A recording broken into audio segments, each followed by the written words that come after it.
nije ništa slučajno. Zato treba imati jedan pravilan rezon prema tim događajima ili iskušenjima koje nam Allah dželle šanuhu šalje.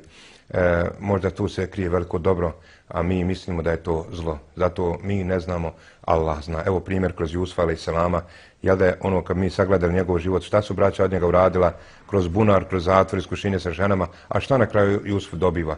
Dobiva da bude glavni rizničar u Egiptu kod vladara.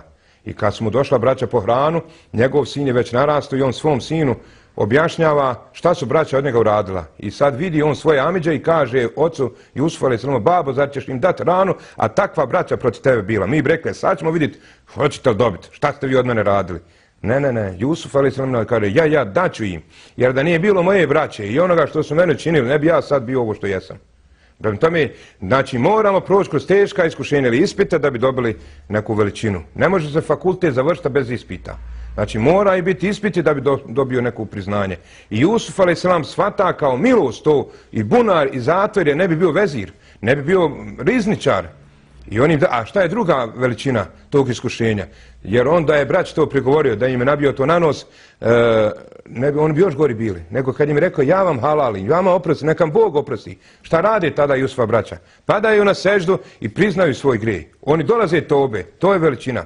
Ili primjer, evo Aiše, da sad tim rezonima završimo iskušenja, teško je kad te neko potvori, kao što su Aišu potvorili. Ženu Pejgamberovu, ćerku Ebu Bekrovu, zamislite, munafici su smili potvoriti. Nije bilo Boga strah da tako nešto reknu da je nepoštena i neuzubillah. I da su pojedini vjernici počeli vjerovati u to. Ona mjesec dana nije spavala, ona je stalno plakala, jer teško je kad te neko potvori. I šta da kaže, da reknem da sam poštena, nećem vjerovati, a da reknem da sam uradila, kako ću reći ono što nisam uradila? Ali je bilo i tada ashaba koji su rezonovali kako treba, govorimo o rezonima.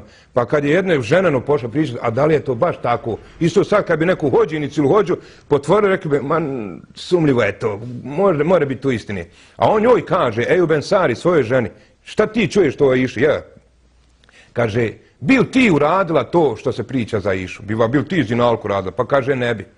Pa kad ne bi ti uradila, pa zar će onda to uraditi žena Pejgamberova? Jesi to ti bolja od Aiše? Ti ne bi, a biva Aiša bi. Kako ćeš onda vjerovat munaficima, tim pokvarenim dušama? Ali šta je pointa?